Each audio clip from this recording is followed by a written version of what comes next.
সংস্কার শেষে নির্বাচনের জন্য 1 বছর যথেষ্ট সময় বলছে যুগপৎ আন্দোলনের নেতারা। সুনির্দিষ্ট রোডম্যাপ চায় বিএনপি।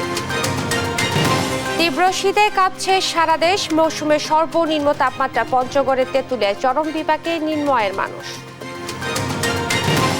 মিথ্যা মামলা বাণিজ্যে কুষ্টিয়ায় ফাঁসছেন ব্যবসায়ী, চাকরিজীবী সহ নিরীহ মানুষ। জড়িত চক্রের বিরুদ্ধে ব্যবস্থার আশ্বাস। বাজারে নতুন আলু এলেও দাম এখনো চড়া। ফেব্রুয়ারির আগে আলুর দাম 30 টাকায় নেমে আসবে আশা গভর্নরের। ছেলে হান্টারের পর এবার রেকর্ড 39 জনকে রাষ্ট্রীয় ক্ষমা ঘোষণা জো বাইডেনের। দেশে বিদেশে সমালোচনার ঝড়।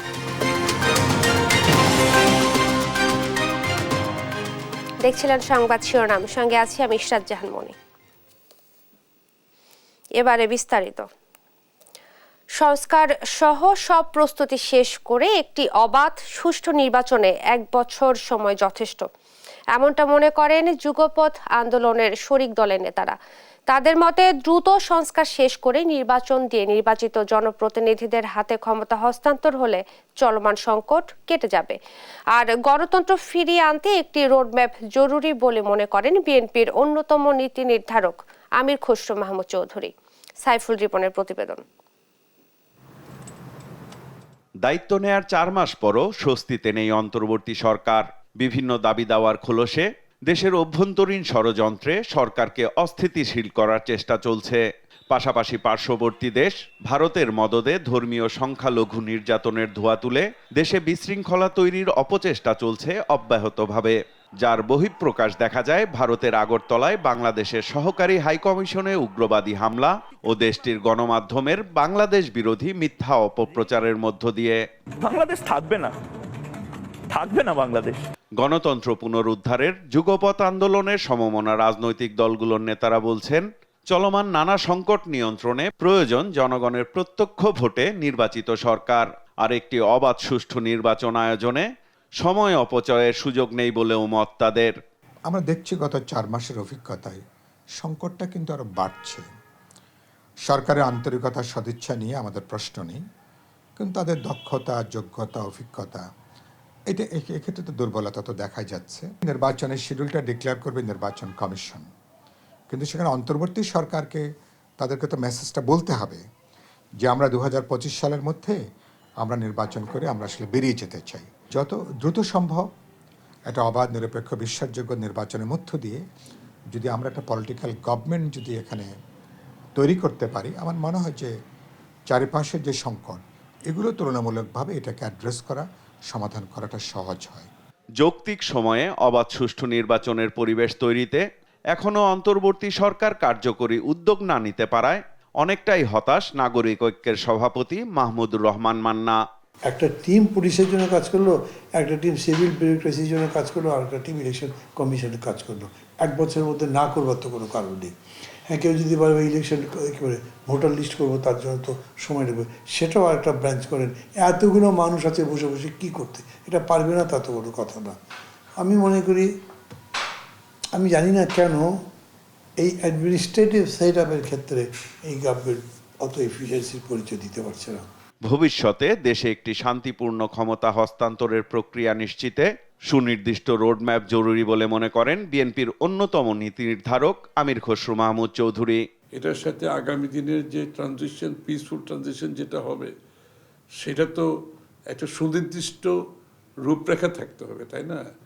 এটা তো রোডম্যাপ থাকতে হবে। সুতরাং সেটা তো প্রত্যাশিত, সেটা সবাই প্রত্যাশা করতে, এবং যত তাড়াতাড়ি সম্ভব সেটা করতে হবে। তা না হলে একটা জাতি, দেশ কোথায় যাচ্ছে, দেশের মানুষ, বিদেশের স্টেক হোল্ডার যারা আছে, সকলকে সেই রূপরেখাটা ক্লিয়ার হতে হবে। তো সে একটা টাইম ফ্রেম তো সকলের কাছে জানা থাকতে হবে। এখনও পর্যন্ত সেটা অজানা রয়ে গেছে। সুতরাং এটা যত তাড়াতাড়ি সম্ভব এই বিষয়টা ক্লিয়ার হওয়া দরকার। সাইফুল রিপন, দেশ টিভি, ঢাকা। ডিপ্লোমা ইঞ্জিনিয়ার্স ইনস্টিটিউশনে কথা বলছেন সার্জিস আলম। আমরা সরাসরি চলে যাচ্ছি সেখানে। না হয়ে ওঠে কোনো একটি নির্দিষ্ট জেলায় কোনো একজন, হোক আমলা, হোক রাজনীতির গুরুত্বপূর্ণ ব্যক্তি, কোনো একটি উন্নয়নমূলক কর্মকাণ্ড নিয়ে আসছে, আমরা ভাবছি ও যদি নিয়ে আসে তাহলে তো সকল ক্রেডিট ওর হয়ে যাবে, হয় আমি আনবো না হয় কেউ আনতে পারবে না। এই চিন্তা ভাবনাগুলো যেন আমাদের মধ্যে কাজ না করে। আমার পুরো উত্তরের জনপদের নির্দিষ্ট একটা জায়গায় নির্দিষ্ট কোনো একটা প্রতিষ্ঠান পুরো উত্তরের জনপদের পরবর্তী সকল জেনারেশনকে প্রভাবিত করবে। সকলের ভাগ্যের চাকা কতটা প্রশস্ত হবে সেটা অনেকটা নিয়ন্ত্রণ করবে, কিংবা তার কর্মদক্ষতা, জীবন জীবিকার পট পরিবর্তন নিয়ন্ত্রণ করতে পারে। সেই জায়গা থেকে আমরা অন্তত যখন আমার এই উত্তর কিংবা চাপাই এই পার্সপেক্টিভ আসবে, আমরা যেন ব্যক্তিগত কিংবা ছোট্ট গোষ্ঠীগত স্বার্থগুলোকে উপেক্ষা করার মানসিকতা দেখাই। আমরা আমাদের জায়গা থেকে বিশ্বাস করি, আমরা যদি নিজেরা ঐক্যবদ্ধ থাকি, আমাদের ভিতরে যদি 24-এর ছাত্র জনতার জীবন এবং রক্তের যে স্পিরিট সেটি থাকে, এবং আল্লাহ যদি আমাদের সহায় থাকেন, তাহলে অবশ্যই যেই বাংলাদেশের স্বপ্ন আমরা দেখি, যে উত্তরের স্বপ্ন আমরা দেখি, সেটি আমরা প্রতিষ্ঠা করতে পারবো ইনশাআল্লাহ। আপনাদের সাথে আমাদের আবারও দেখা হবে, হয়তো খুনি, হয়তো কোনো ফ্যাসিস্ট তাদের বিরুদ্ধে সংগ্রামের রাজপথে, অথবা বিজয়।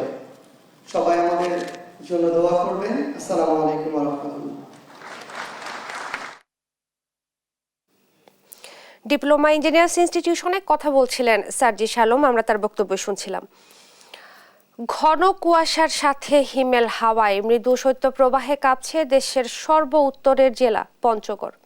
তাপমাত্রা কমে যাওয়ায় দিন দিন বাড়ছে শীতের প্রকোপও। শুক্রবার সকালে পঞ্চগড় তেঁতুলিয়ায় তাপমাত্রা রেকর্ড করা হয়েছে 8.4 ডিগ্রি সেলসিয়াস, যা এই মৌসুমে দেশের সর্বনিম্ন তাপমাত্রার রেকর্ড। এর আগে বৃহস্পতিবার সকালে এই জেলায় তাপমাত্রা রেকর্ড হয়েছিল 12.6 ডিগ্রি সেলসিয়াস।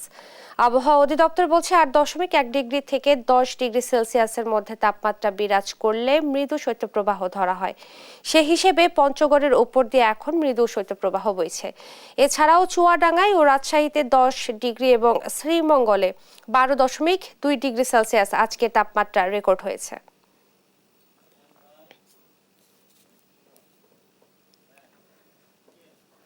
এদিকে আবহাওয়া অফিস জানিয়েছে, ঢাকা সহ দেশের উত্তরাঞ্চলে আগামী 2 থেকে 3 দিন ঘন কুয়াশার পাশাপাশি থাকবে শৈত্যপ্রবাহ। শীত বেড়ে যাওয়ায় জীবিকা নিয়ে বিপাকে সাধারণ মানুষ। হাসপাতালেও বাড়ছে ঠান্ডাজনিত রোগী। ফজলে আদিত্যের রিপোর্টে বিস্তারিত। চলতি বছরের নভেম্বর থেকে ঢাকায় শীত অনুভব করা গেলেও ডিসেম্বরে বেড়েছে প্রকোপ। সকাল গড়িয়ে দুপুর পর্যন্ত সেভাবে দেখা মিলে না সূর্যের, এতে কমেছে তাপমাত্রা। সাধারণত জানুয়ারির শুরুতে উত্তরাঞ্চলে শৈত্যপ্রবাহ দেখা দেয়, কিন্তু এবছর তার ব্যতিক্রম। গেল কয়েকদিন ধরে ঢাকাসহ আশেপাশের এলাকায় কুয়াশাসহ মৃদু শৈত্যপ্রবাহ লক্ষ্য করা যাচ্ছে। এমন পরিস্থিতিতে খেটে খাওয়া মানুষ বিপাকে পড়লেও সাধারণ মানুষের রয়েছে মিশ্র প্রতিক্রিয়া। আসলে আমাদের মর্নিং শিফটে ক্লাস তো সকালে উঠতে হয় এবং জ্যাকেট পরতে হয়, যদি অনেক ঠান্ডা পড়ে। এখন কষ্ট তো হবেই, বাট স্কুল বা কলেজ তো যেতেই হবে, এটা তো বাধ্যতামূলক। রিসেন্ট ডিসেম্বরটা আসার পর থেকে প্রচুর শীত শুরু হয়েছে। ইভেন সকালবেলা শৈত্যপ্রবাহ চলতেছে 10টা পর্যন্ত, ইভেন সন্ধ্যার পর থেকে শৈত্যপ্রবাহ শুরু হয়ে যাচ্ছে। প্রচুর ঠান্ডা বাতাস। পিছনের দিকে ঠান্ডা কমই ছিল, এখন ইদানিং একটু ঠান্ডা বাড়ছে। হয়তো অসুখ বিসুখ হইতেছে, মানে ঠান্ডা তো অতিরিক্ত পড়ে গেছে 2 দিন ধরে, হঠাৎ অনেক বেশি ঠান্ডা। আবহাওয়া অফিস বলছে চলমান শৈত্যপ্রবাহ আরও বেড়ে জানুয়ারির প্রথম সপ্তাহ পর্যন্ত থাকবে। আজকে যে সর্বনিম্ন তাপমাত্রা 10.2 ডিগ্রি রেকর্ড করা হয়েছে গোপালগঞ্জ এবং চুয়াডাঙ্গায়, এরপর আগামী 72 ঘন্টা আরও কিছুটা কমে আসতে পারে এবং সেটা আশা রাখি আরও 10 বা 10-এর নিচে পৌঁছানোর সম্ভাবনা রয়েছে। চিকিৎসক বলছে এমন আবহাওয়ায় বেশি ঝুঁকিতে শিশু ও বয়স্করা। ফ্লু যেটা আমরা পাচ্ছি, তারপরে হচ্ছে হোপিং কফের পেশেন্ট পাচ্ছি, এই ধরনের পেশেন্ট বেশি পাচ্ছি। তবে নর্মালি এই ধরনের এনভায়রনমেন্টাল চেঞ্জে একটু ঠান্ডা পড়লে বাচ্চাদের একটু সর্দি কাশি হয়ই, এটা কয়েকদিনের মধ্যে আবার ভালো হয়ে যায় ভাইরাস জনিত যেহেতু।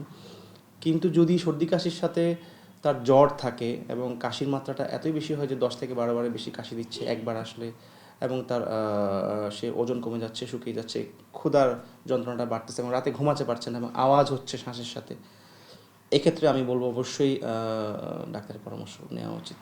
3-4 দিনের বেশি ঠান্ডাজনিত সমস্যা থাকলে বিশেষজ্ঞ চিকিৎসকের পরামর্শ নিতে বলেছেন তিনি। ফজলে আদিত্য, দেশ টিভি, ঢাকা।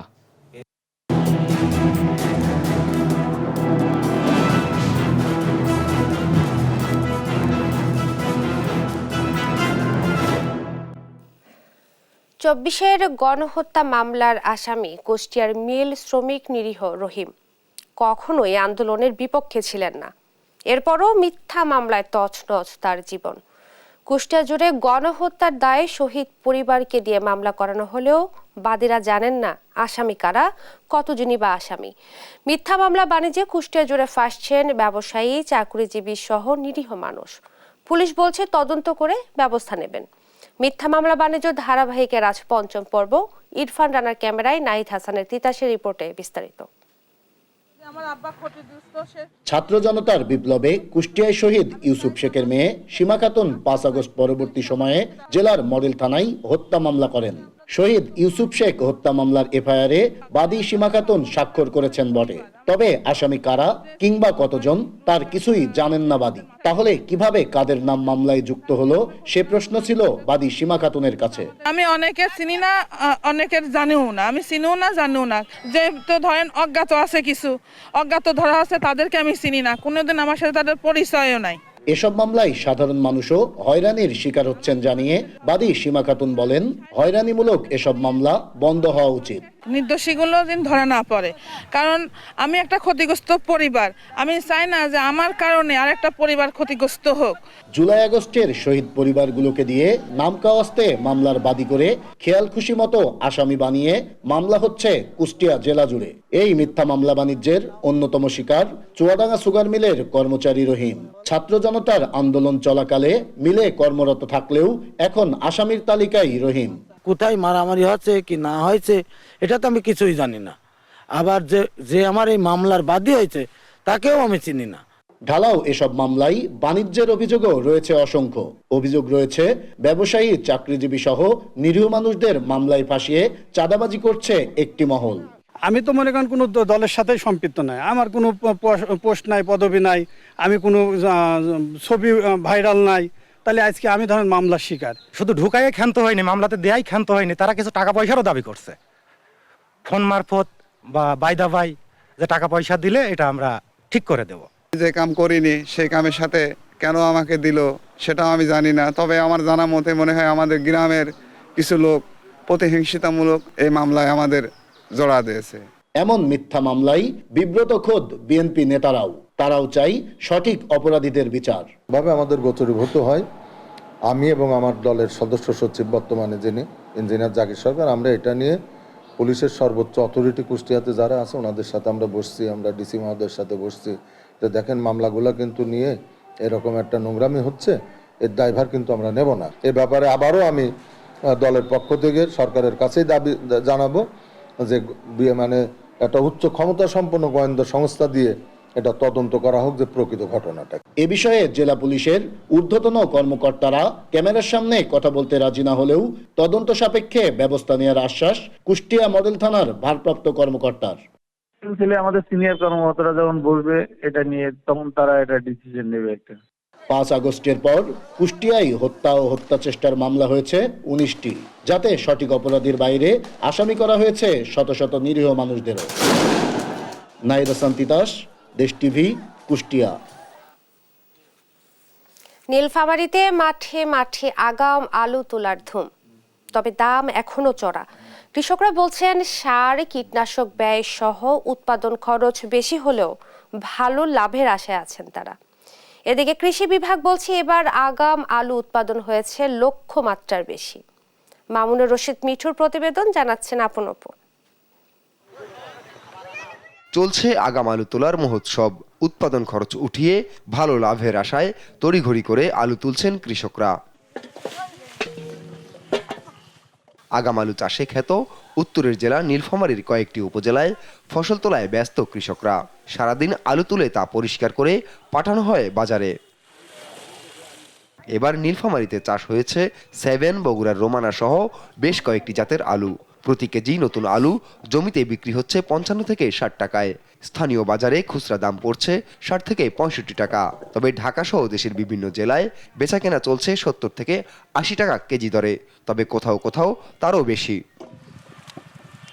কৃষকরা বলছেন এবছর বীজ, সার ও কীটনাশকের দাম বেশি থাকায় বিঘা প্রতি খরচ হয়েছে 50 থেকে 55 হাজার টাকা। উৎপাদন খরচ পুষিয়ে নিতে ভালো দামের আশা করছেন তারা।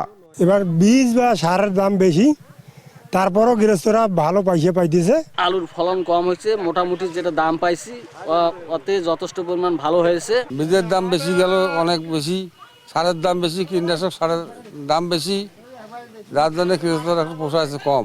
গতবার যখন দাম কম ছিল ফলনটা বেশি ছিল, এবার ফলন 1 বিঘার মাটির হাইয়েস্ট 7 থেকে 800 কেজি আলু। ব্যবসায়ীরা জানান এখনো পুরোপুরি বাজারের চাহিদা মেটাতে পারেনি এই নতুন আলু, তবে পুরো দমে উত্তোলন শুরু হলে দাম আরো কমবে।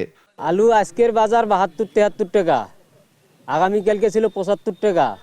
সামনে 2-1 দিনে আরো বাজার কমার সম্ভাবনা রয়েছে। গতবারের তুলনায় আলুর চাহিদা বর্তমান বেশি, আলুর চাহিদা বেশি কিন্তু ফলন কম।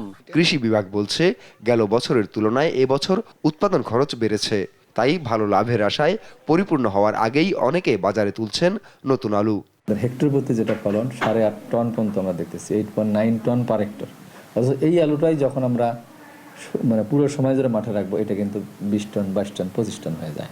তো যেহেতু আগাম আলু, ফলন কম হলেও এর দামটা যেহেতু বেশি, আলটিমেটলি কৃষক লাভবান হয় বেশি। এবছর আগাম আলু চাষের লক্ষ্যমাত্রা ধরা হয়েছিল 7,800 হেক্টর জমি। নিউজ ডেস্ক, দেশ টিভি। মাস দুয়েকের মধ্যে আলু ও পেঁয়াজের দাম 30 থেকে 35 টাকার মধ্যে নেমে আসবে বলে আশাবাদ ব্যক্ত করেছেন বাংলাদেশ ব্যাংকের governor doctor Ahsan H Mansur. বৃহস্পতিবার রাজধানীর একটি হোটেলে আয়োজিত এক সেমিনারে তিনি এই আশাবাদ ব্যক্ত করেন।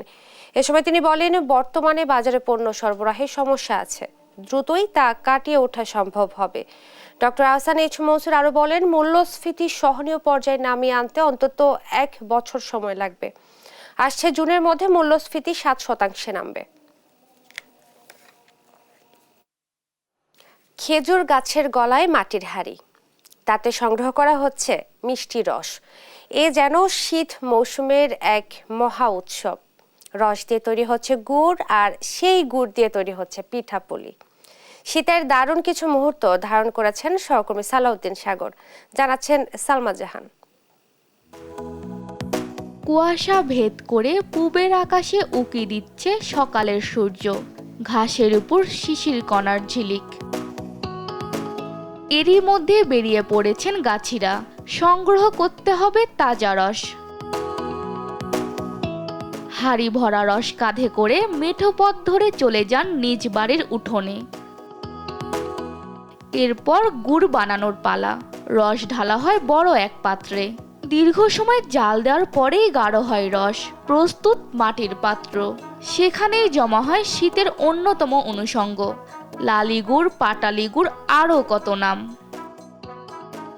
আগের দিন গাছ কাটা হয়, গাছ কাটার পরে সকালবেলা ভাড়ে করে রস বাড়ি নিয়ে আসা হয়। নিয়ে আসার পরে তাবাল আকার পারে দিয়ে রসটা ছেঁকে তাবালে তুলে দেওয়া হয়।